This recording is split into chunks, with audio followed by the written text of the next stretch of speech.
5:1-24 का महावाक्य। बाबा ने बोले, मीठे बच्चे, बाप समान रूहानी टीचर बनो। जो बाप से पढ़ा है वह दूसरों को भी पढ़ाओ। धारणा है तो किसी को भी समझाकर दिखाओ। प्रश्न ही किस बात में बाबा को अटल निश्चय है, बच्चों को भी उसमें अटल बनना है। उत्तर है, बाबा को ड्रामा पर अटल निश्चय है। बाबा कहेंगे, जो पास्ट हुआ ड्रामा, कल्प पहले जो किया था वही करेंगे।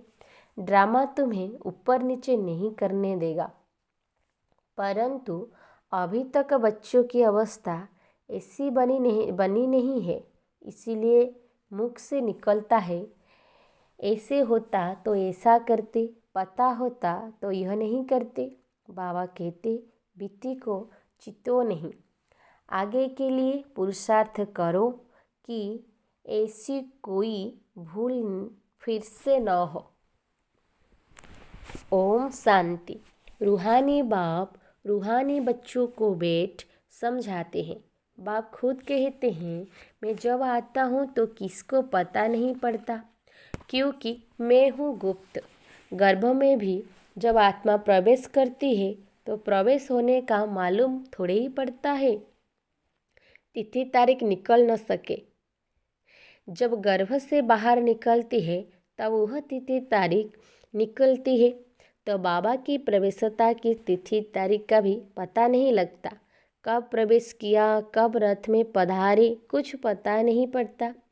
कोई को देखते थे तो वह नशे में चले जाते थे। समझा कुछ प्रवेशता है समझा कुछ प्रवेशता है या कुछ ताकत आई है। ताकत कहाँ से आई? मैंने खास कोई जब तब तो नहीं किया। इसको कहा जाता है गुप्त। तिथि तारीख कुछ नहीं। सूक्ष्म वतन की भी स्थापना कब होती है, यह कुछ नहीं कह सकते। मुख्य बात है मन मना भव। बाप कहते हैं, हे आत्माएं, तुम मुझ अपने बाप को बुलाती हो कि आकर पतितों को पावन बनाओ, पावन दुनिया बनाओ। बाप समझाते हैं, ड्रामा प्लान अनुसार जो मुझे आना होता है तो चीज़ चेंज जरूर होती है। सतयुग से लेकर जो कुछ पास हुआ सो फिर रिपीट करेंगे। सतयुग त्रेता फिर जरूर रिपीट करेंगे। सेकेंड पास होता जाता है, संवत भी पास होता जाता है। कहते हैं सतयुग पास हुआ, देखा तो नहीं। बाप ने समझाया है, तुमने पास किया है। तुम ही पहले पहले हमसे बिछुड़े हो, तो इस पर गौर करना है कैसे हमने 84 जन्म लिए हैं, जो फिर हुबहू लेने पड़ेंगे। अर्थात दुख और सुख का पाठ बजाना पड़ेगा। सतयुग में होता है सुख।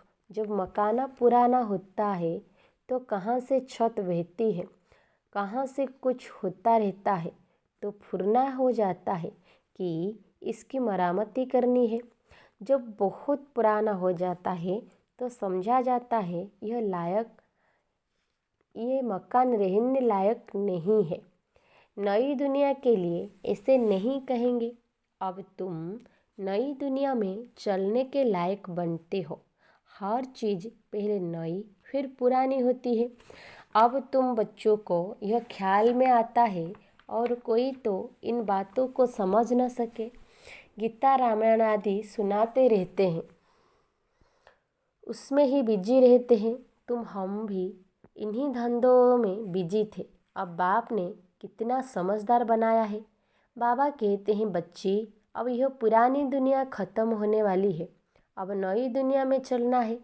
ऐसे भी नहीं सब चलेंगे। सब मुक्तिधाम में बैठ जाए, यह भी कायदा नहीं है। प्रलय हो जाए। तुम जानते हो, यह पुरानी दुनिया और नई दुनिया का बहुत ही कल्याणकारी संगम युग है।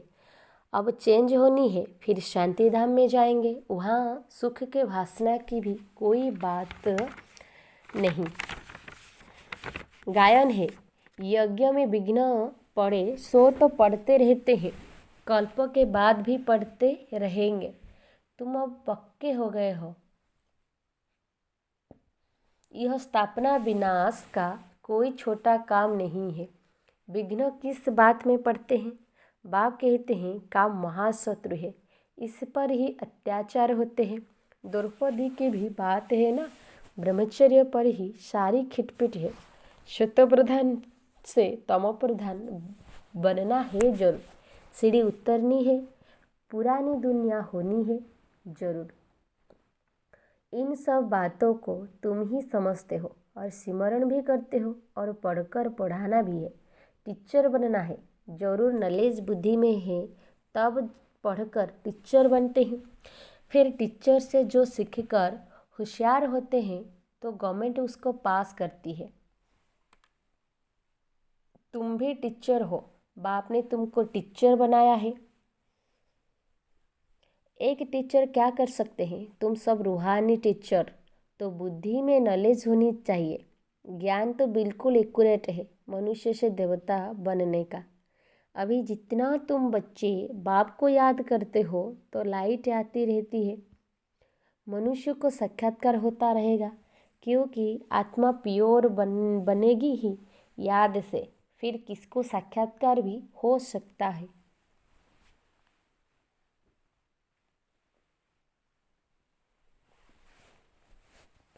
बाप मददगार भी बैठा है।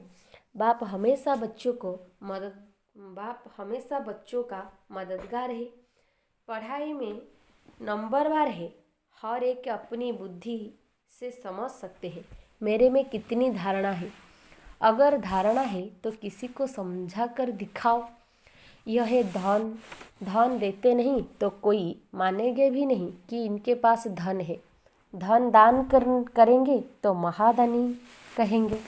महारथी महावीर बात एक ही है। सब एक जैसे तो हो न सके। तुम्हारे पास कितने आते हैं? एक एक से बैठ माथा मारना होता है क्या? वो लोग अखबार द्वारा बहुत बातें सुनते हैं तो बहुत चमकते हैं, फिर जब तुम्हारे पास आकर सुनते हैं तो कहते हैं हमने परमत पर क्या क्या किया। यहाँ तो बहुत अच्छा है। एक एक को ठीक करने में मेहनत लगती है। यहाँ भी कितनी मेहनत लगी है। फिर भी कोई महारथी, कोई घोड़ेसवार, कोई प्यादा। यह ड्रामा में पार्ट है। यह तो समझते हो आखिर जीत तुम्हारी होनी है। जो कल्प पहले बने थे वही बनेंगे। पुरुषार्थ तो बच्चों को करना ही है। बाप राय देते हैं समझाने की कोशिश करो। पहले तो शिव बाबा के मंदिर में जाकर सर्विस करो। तुम पूछ सकते हो यह कौन है, इस पर क्यों पानी चढ़ाते हैं? तुम अच्छी तरह जानते हो। कहते हैं आगे आग लेने और मालिक होकर बैठ गई। यह दृष्टांत भी तुम्हारा ही है। तुम जाते हो जगाने के लिए, तुमको निमंत्रण देकर बुलाते हैं तो ऐसा निमंत्रण आगे तो खुशी होनी चाहिए। काशी आदि में बड़े बड़े टाइटल देते हैं।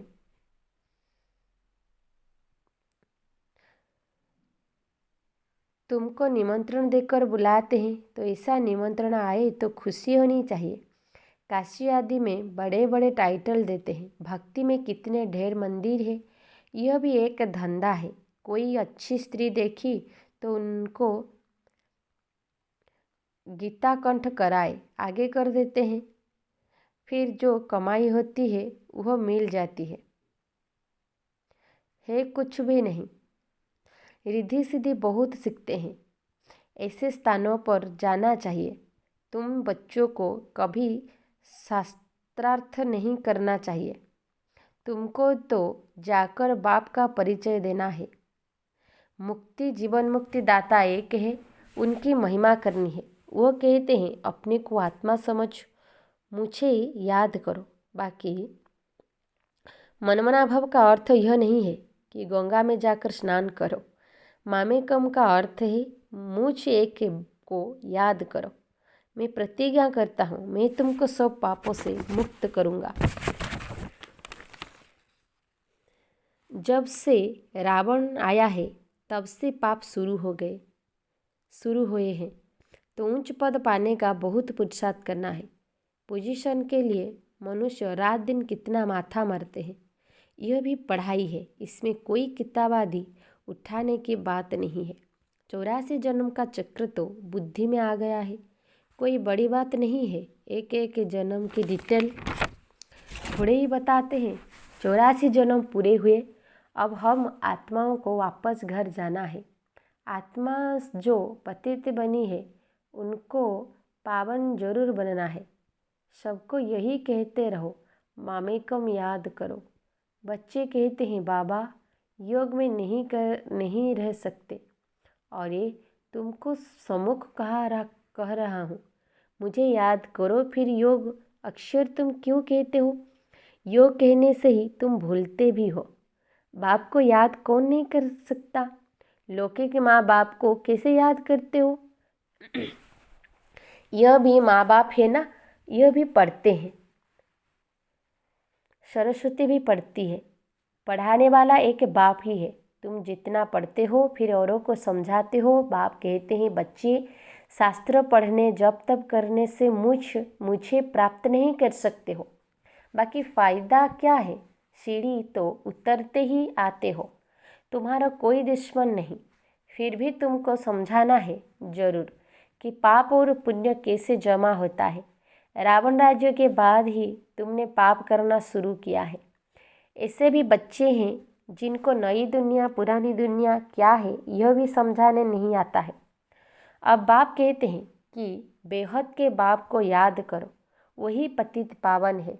बाकी तुमको कहाँ भी जाने की ज़रूरत नहीं है। भक्ति मार्ग में सदैव पैर घर से बाहर निकलता था।